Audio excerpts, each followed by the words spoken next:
Bienvenue les Marveliens dans cette chronique pour parler de l'un des personnages les plus chaotiques de l'univers Marvel, que ça soit en comics ou au sein de l'univers des films. Accueillez comme il se doit Bucky Barnes, le soldat de l'hiver.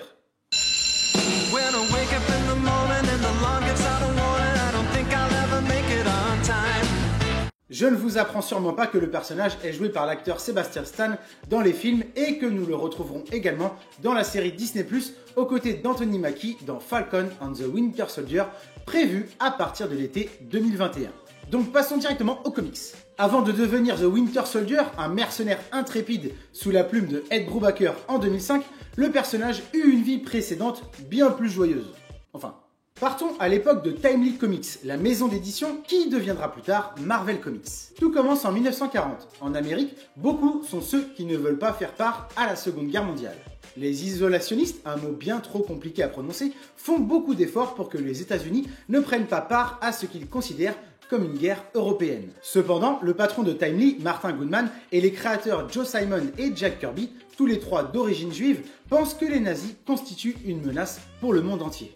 Des personnages de Timely comme Namor les combattent déjà depuis quelques mois sur le papier. Simon et Kirby décident de créer un autre héros qui serait leur réponse à la tyrannie totalitaire de l'autre côté de l'océan. Sur la couverture de Captain America Comics numéro 1, dont la sortie était prévue en mars 1941, mais qui finalement est paru dans les journaux en décembre 1940, ils présentent leur nouvelle création. Captain America, vêtu d'un uniforme reprenant les couleurs, les étoiles et les bandes du drapeau américain, débarque à coups de poing sur Adolf Hitler. Comme je disais, Captain America n'est pas le premier super-héros à répondre à la thématique patriote, que ça soit chez Timely ou d'autres. Mais il est celui qui dure le plus longtemps et le personnage le plus populaire chez Timely, avec des ventes de presque 1 million d'exemplaires chaque mois.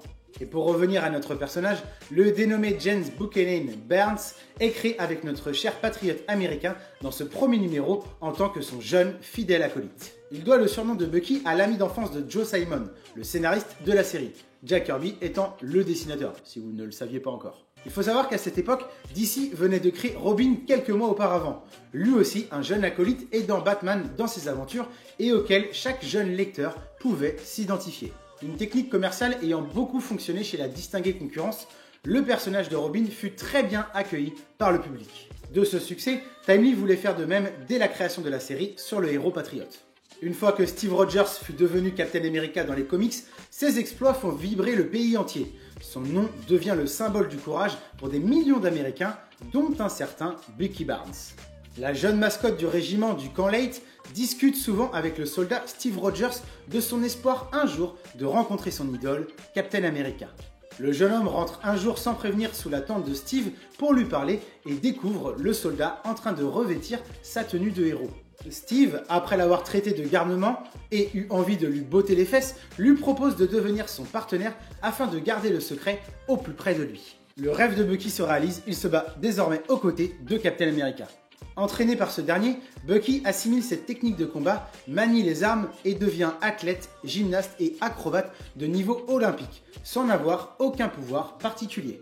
Incorporer Bucky dès les premières pages de Captain America Comics n'était pas forcément un choix des plus judicieux pour apporter une belle origin story à ce personnage. Sa venue, tout comme la création du super soldat, est bâclée sur 8 pages pour finir par une publicité de propagande de l'époque. Mais attention, je ne dénigre absolument pas ce qui a été fait. On parle de l'âge d'or du comic book, d'une époque difficile et les débuts d'artistes qui deviendront légendaires par leurs travaux et auront inspiré bon nombre d'artistes et lecteurs au cours des prochaines décennies.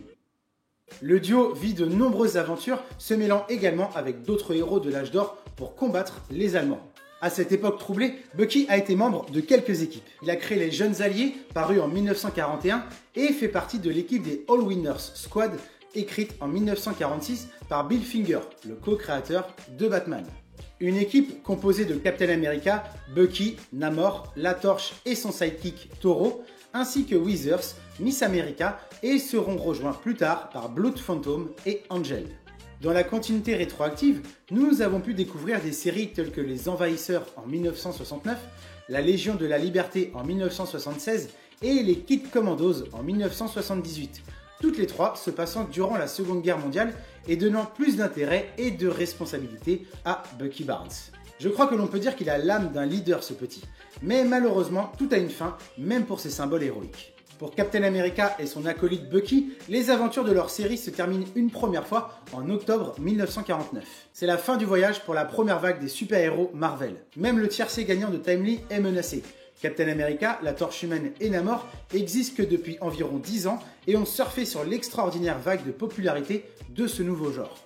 Cependant, cette popularité chute profondément et Timely n'a d'autre choix que de transformer la série Captain America Comics en une série d'horreur à partir du numéro 74. On peut voir que le titre Weird Tales écrase le nom de Captain America sur la couverture et que le visage du héros est caché sur l'illustration.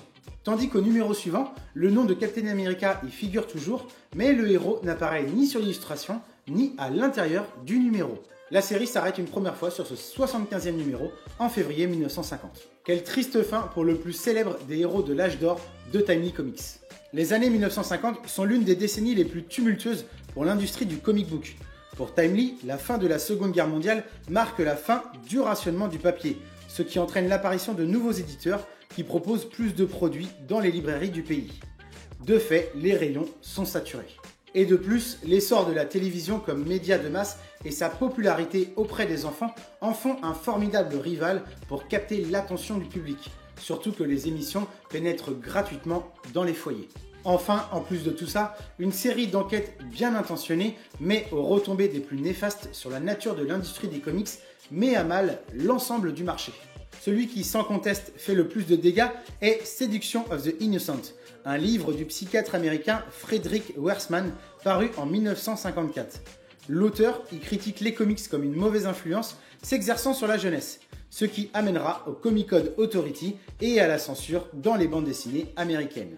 Mais Bucky et Captain America continueront tout de même à faire de nombreuses apparitions dans d'autres séries telles que Young Men. La maison d'édition change de nom en 1951, Timely devenant Atlas Comics, elle essaiera de relancer le duo. La série Captain America Comics tentera de reprendre au numéro 76 en 1954, dessiné par John Romita Sr. Mais s'arrête seulement au bout de 3 numéros et signe définitivement la fin de la première série de Captain America. Il faudra attendre 10 ans avant que Stan Lee et Jack Kirby reviennent dans la fraîchement renommée Maison Marvel et créent leur super-héros. En mars 1964, la couverture de The Avengers numéro 4 annonce le retour de Captain America.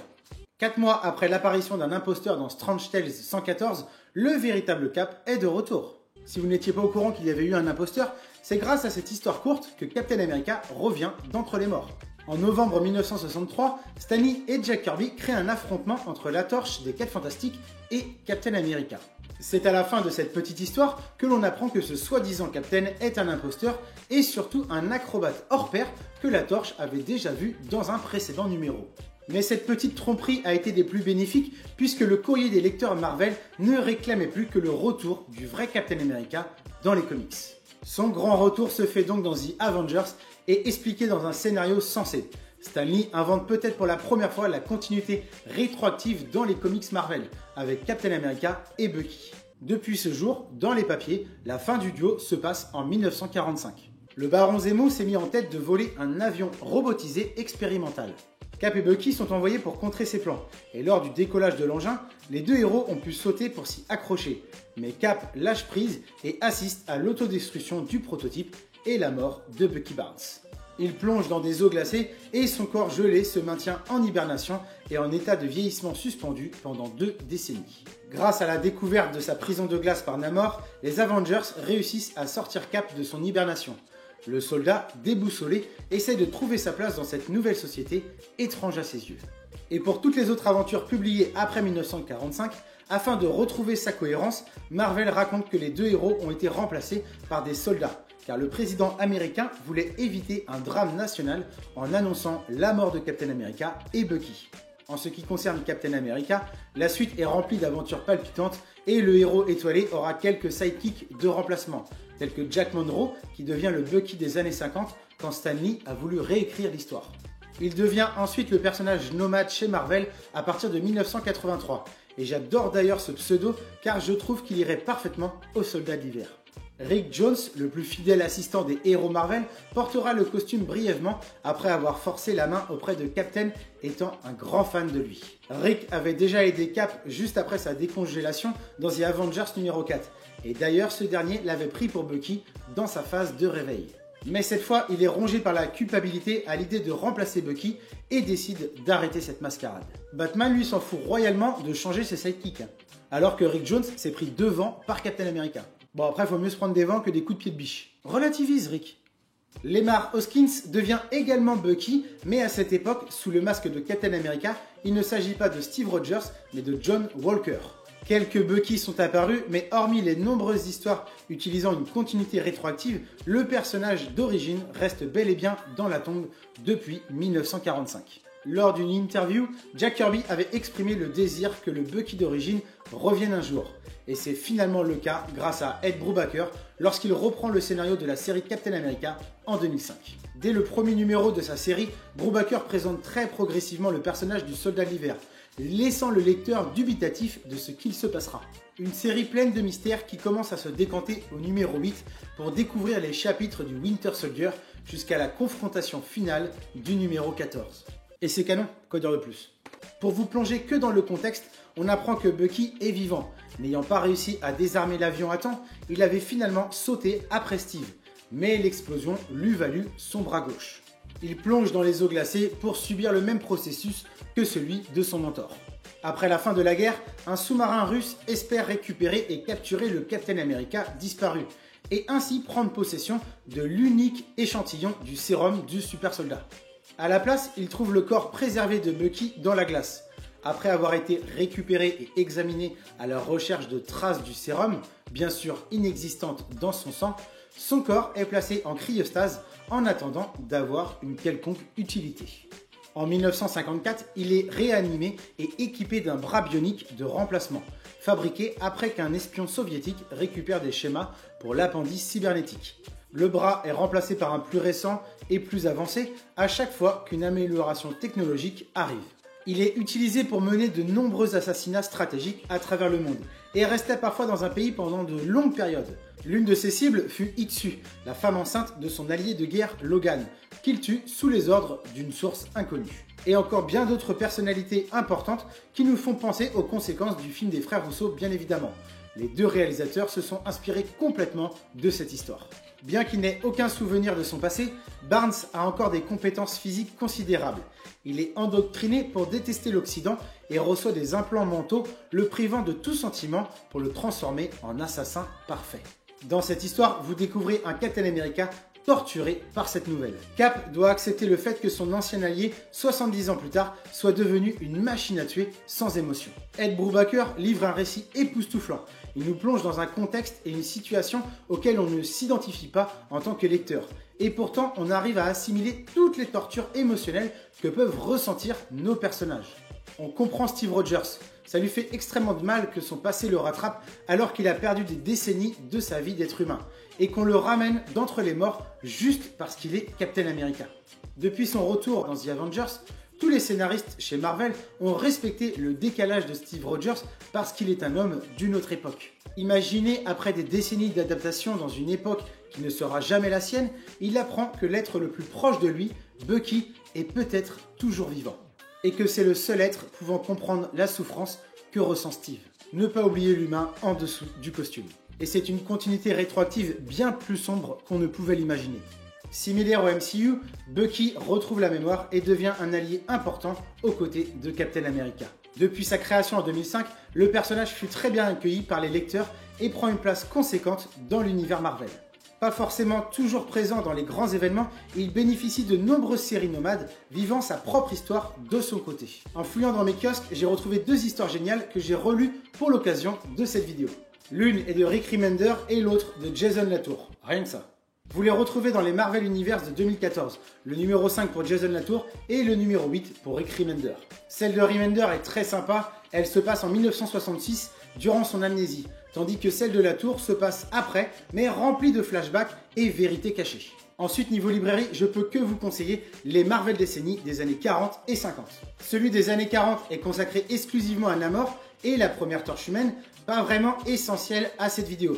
Mais celui des années 50 est exclusivement lié à Captain America et Bucky.